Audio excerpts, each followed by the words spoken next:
자, 오늘은 지난 시간에 된소리 대기에 이어서 음운의 변동 교체 두 번째 비음화, 유음화, 구개음화, 이모음 역행동화 이런 라인들을 배워보도록 하겠습니다. 지금 된소리 대기하고 뒤쪽의 사이소리 현상과의 그 차이점을 잠깐 지난 시간에 언급을 하긴 했었거든요. 그런데 다시 한번 첨가 쪽 설명을 할 때 여러분들한테 설명을 자세하게 해줄 수 있도록 하죠. 자, 첫 번째 음운의 변동 교체에서 비음화입니다. 비음화, 유음화, 뭐 이런 구개음화 이런 부분들은 이미 여러분들이 알고 있는 내용들이 대부분이거든요. 그래서 뭐 특별히 우리가 여기서 뭐 개념이 뭐냐 이런 걸 물어보는 것보다는 실질적으로 문제에서 나올 수 있는 것들을 중심으로 한번 연결을 시켜보죠. 자, 자음 체계표에서 편의상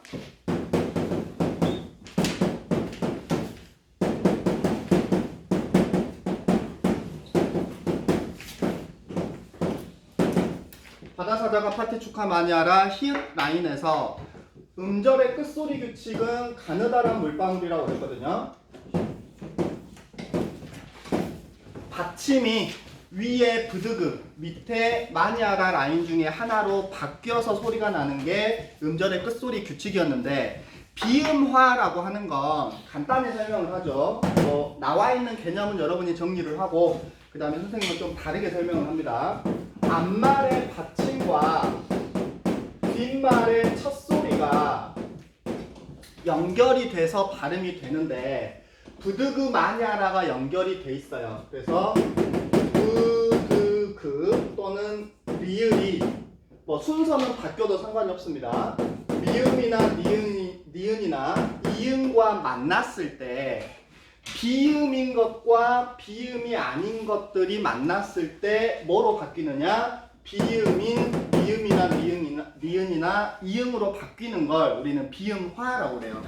그래서 우리가 그대로 화살표를 그어보면 비읍은 미음으로, 디귿 니은으로, 기역 이응으로, 리을 니은으로 바뀌어서 소리가 납니다. 언제? 받침이나 첫소리에 비음이 있어요. 그리고 다른 하나는 비음이 아닐 때 그걸 비음으로 바꿔서 소리를 내는 걸 우리는 비음화라고 해요. 그럼 왜 이렇게 바꿔서 소리를 내느냐? 선생님이 자음체계표 설명할 때 세로를 동이라고 했고 가로를 층이라고 했는데 우리가 동과 층을 발음을 할 때 혀가 예를 들어서 국물 기역이니까 음끝 적용 안 되거든요. 그대로 발음을 하는 거죠. 발음을 하려고 하니까 국 그 다음에 물 이렇게 발음을 해야 돼요. 받침은 기역이고 초성은 미음입니다. 그러니까 혀가 위에 올라갔다가 내려갔다가 옮겨가지고 또 발음을 해야 되거든요. 불편해요. 그러면 동을 바꾸는 게 어려워요? 층을 바꾸는 게 어려워요? 동을 바꾸는 게 어렵죠. 아파트에서 안 살고 있죠? 아파트라고 있어요. 막 엘리베이터도 있고 막 층 누르면 막 엘리베이터 막 거기다 내려주고 막 합니다.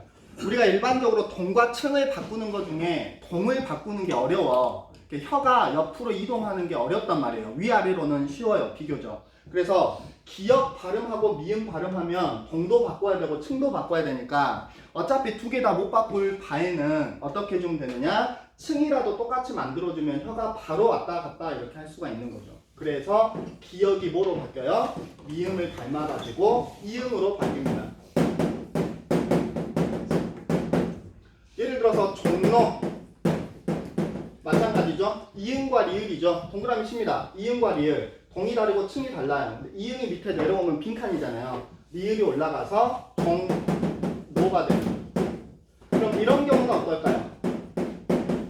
십리 비읍은 이쪽에 있고 리을은 여기 있습니다. 비읍이 밑에 쪽에 내려와도 빈칸이죠. 리을이 올라가도 못 만나죠. 그러면 둘이서 가운데서 만나는 거예요. 비읍은 미음으로 리을은 니은으로 리 연결되나요? 그래서 비음하는 뭐다? 비음하는 뭐다? 비음이 아닌 게 비음으로 바뀌는 거다. 언제? 받침이나 첫소리에 비음과 비음 아닌 게 만났을 때. 왜 바뀐다고요? 그게 발음이 더 쉽고 편하거든요. 연결됩니까? 그리고 이걸 우리가 종류별로 나눌 때 여기는 앞에 거가 바뀌었죠? 여기는 뒤에 거가 바뀌었거든요. 이거는 둘 다 바뀌었어요. 우리가 이제 이걸 또 세부적으로 구분을 할 때 일반적으로 앞에 발음을 먼저 하고 뒤에 발음을 바꾸는 걸 순행동화라고 합니다. 우리가 춤을 출 때도 1번 춤을 추고 1번 춤이 끝나면 그거에 이어서 2번 동작을 연결을 시키거든요. 1번 발음을 종 발음해 놓고 이거에 연결되기 쉽도록 뒤에 거를 바꿔주는데 국물 같은 경우는 뒤에 거, 춤으로 따지면 2번 춤이 더 중요한 거예요. 2번 춤은 무릎 꿇고 있고 1번 춤은 서서 끝나. 그러면 연결이 부자연스럽잖아요. 1번 춤을 무릎 꿇으면서 끝나는 춤으로 바꿔주는 거야. 2번을 자연스럽게 발음하기 위해서. 그래서 이거는 뒤에 것 때문에 앞에 거를 바꾼다라고 해서 역행동화라고 해요. 이해되죠? 일반적으로 앞에 거 발음하고 뒤에 거를 바꾸는 걸 순행. 뒤에 거를 제대로 발음하기 위해서 앞에 거를 바꿔주는 걸 역행. 그럼 이거는 둘 다 바꿨잖아요. 그러면 이렇게 둘 다 바뀐 거는 뭐라고 그래요? 상호동화라고 합니다. 뭐 여러분 교재에 역행동화, 순행동화, 상호동화 나와 있습니다. 여기 하나 더 하면 완전동화냐 불완전동화냐라고 하는 것도 있어요. 뭐 예를 들어서 우리가 문을 닫는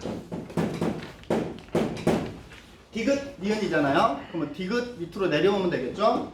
최종 발음은 닫.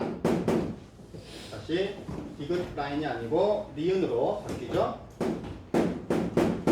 그래서 바뀐 거가 비음하고 완전히 일치할 때 우리가 완전동화라고 해요.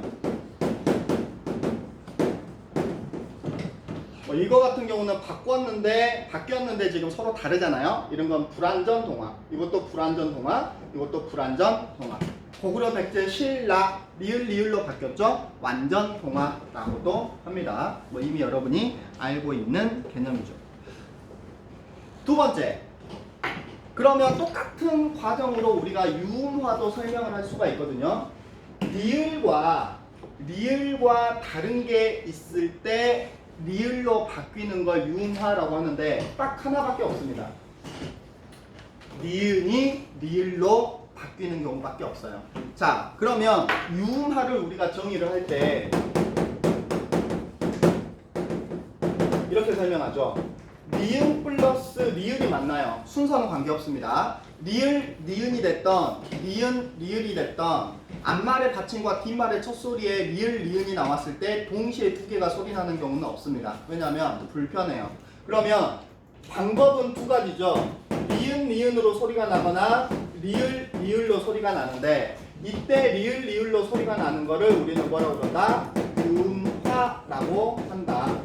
대표적인 게 신라 이렇게 발음을 합니다. 뭐 대관령 뭐 이런 것들 있겠죠. 그런데 우리가 여기서 생각해야 되는 게 뭐냐면 니은, 리을이 리을, 리을로 되는 경우가 있지만 위의 경우도 있어요. 니은, 리을이 오히려 리을이 니은으로 비음으로 바뀌어버리는 경우가 있어요. 그럼 이걸 우리는 비음화라고 하느냐? 뭐 여기 교재에는 안 나왔거든요. 근데 여기서는 뭐라고 나왔냐면 나왔네요. 유음화 밑에 해가지고 뭐라고 나왔습니까? 유음화의 예외라고 나왔죠. 비음화라고 하지 않고 유음화의 예외라고 나왔어요. 그리고 여러분 비음화에 보면 니은과 리을이 연결됐을 때 리을이 니은으로 바뀐다는 얘기가 없어요. 그러죠? 교재에 보면 부드그가 니은, 미음 만나서 각각 이응, 미음, 미음으로 바뀌었고 그 다음에 두 번째는 미음과 이응이 리을을 만나서 리을이 니은으로 바뀌었고 기역, 비읍이 리을을 만났을 때 기역, 비읍이 이응, 니은으로 그리고 리을은 니은으로 바뀌는 건 있는데 유음화처럼 니은, 리을 또는 리을, 니은이 만났을 때 일반적으로 리을, 리을로 바뀌는 게 유음화인데 니은, 니은으로 바뀌는 그걸 우리는 비음화라고 여기서는 하지 않고 비음화의 예외라는 말을 합니다. 언제냐? 비음화의 예외라고 하는 비음화가 아니죠. 유음화의 예외죠. 유음화의 예외는 첫 번째 한자어일 때예요. 뭐 예를 들어서 생산량 뭐 이런 것들 있죠. 우리가 알고 있는 개념으로는 니은 리을이 만났을 때 리을 리을로 바뀌는 유음화가 이루어져야 되는데 산량, 살량이 아니고 오히려 생산량으로 유음이 아니라 비음으로 바뀌어버린다는 거죠. 왜 그러냐면 뭐 그냥 이해하기 쉽게 설명을 합니다. 니은과 리을은 울림소리 라인에서 힘의 크기가 비슷해요. 그래서 왜 부드그가 문으로 내려오느냐라고 했을 때 그 울림소리, 유성음이 훨씬 더 힘이 세거든요. 야 너네 내려와 그래야 발음이 편해져. 이렇게 하면 위에 애들이 내려오는데 니은과 리을은 야 네가 올라와, 야 네가 내려와 이렇게도 가능하다라는 거예요. 특히 한자어인 경우에는 야 네가 올라와 이렇게 돼버리는 거야. 니은이 리을한테 올라오라고 하니까 생산량 이렇게 발음을 할 수가 있다. 그래서 왜 그럼 이거는 어차피 결과론적으로 비음으로 바뀌었으니까 비음화 아닌가요? 라고 우리가 생각을 할 수 있는데 왜 비음화라고 규정하지 않고 유음화의 예외라고 했냐면 일반적인 이런 비음화는 말 그대로 발음을 쉽고 편하게 하면서 울림소리냐 안 울림소리냐의 그런 관계도 있지만 특히 리을 같은 경우 뒤에 지금 연결을 시켰을 때 리을, 니은이 아니고 종로처럼 다른 비음인 경우에는 우리가 그 규칙이 비음의 그런 규칙으로 연결이 돼요. 근데 니은, 리을이 각각 맞닿았을 때 같은 동과 같은 층이 여기서는 지금 동이 다르잖아요. 그러니까 적용이 되는데 같은 동일 때는 층만 바꾸면 되잖아. 근데 층도 지금 바로 위층, 바로 아래층이잖아요. 그죠? 그러니까 굳이 안 바꿔도 그렇게 불편하지는 않아요. 이해되나요? 그래서 여기서는 뭐 정확하게 설명은 어떻게 되어 있느냐면 뭐 한자어에서 니은과 리을이 만나 니은, 리은으로 발음되는 경우가 있다라고 했는데 리을의 비음화는 비음을 닮아가는 게 아니고 울림소리 정도의 차이예요. 무슨 말이 되나요? 그러니까 니은, 리을이 둘이 만났을 때 니은, 니은이 되는 경우는 비음을 닮아서 니은이 비음, 리을이 비음으로 바뀐다라고 이해하는 게 아니고 어차피 울림소리인데 얘는 조금 더 울림소리, 얘는 조금 덜 울림소리, 약간 종류가 서로 다른 그런 똑같은 울림소리 안에서 연결이 되니까 우리가 비음화라고 하지 않고 울림도의 차이로 비음으로 바뀌었다라고 해서 여기서는 유음화의 예외라고 이야기를 합니다. 즉 한마디로 이거는 발음상의 특징이다라고 하는 거죠. 그래서 뭐 생산량 이런 것도 있고 뭐 이원론 이런 것들도 이원론 이렇게 발음을 우리가 해줘요. 그래서 뭐 이런 거 자체가 뭐 문제에 직접적으로 나오거나 하지는 않겠지만 일반적으로 알고 있는 비음화와 유음화 예외 그 외에 유음화의 예외라는 개념으로 니은 니은으로 되는 경우가 있다라고 하는 거 여러분이 생각을 해주면 좋겠습니다. 참고로 알아두면 될 것 같아요. 뭐 예문에도 공권력 뭐 이렇게 돼 있잖아요. 그래서 무조건 니은 리을이 만났을 때 무조건 리을 리을로 바뀌는 건 아닙니다. 한자어인 경우에는 예외도 있다라고 하는 거 여러분이 생각을 해주면 되겠죠. 그리고 발음을 해보면 여러분이 좀 연결이 돼요. 뭐 이런 거 있죠. 출산률이에요, 출산율이에요.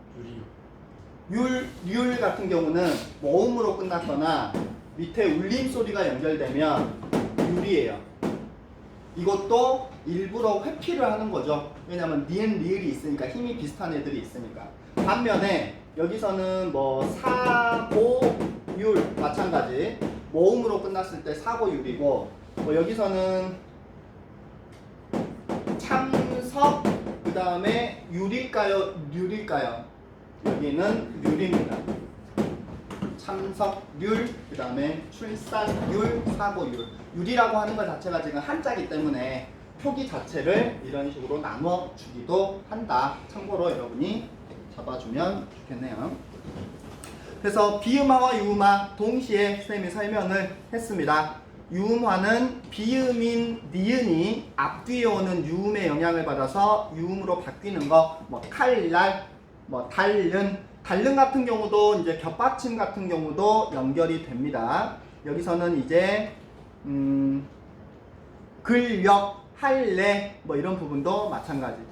자, 그 밑에는 국외음화인데 이제 우리가 국외음화를 볼 거거든요. 우리가 알고 있는 국외음화는 뭘까요? 좀 쉬었다 갈까요? 불러주세요. 끊었다 갑시다. 지우고 가요.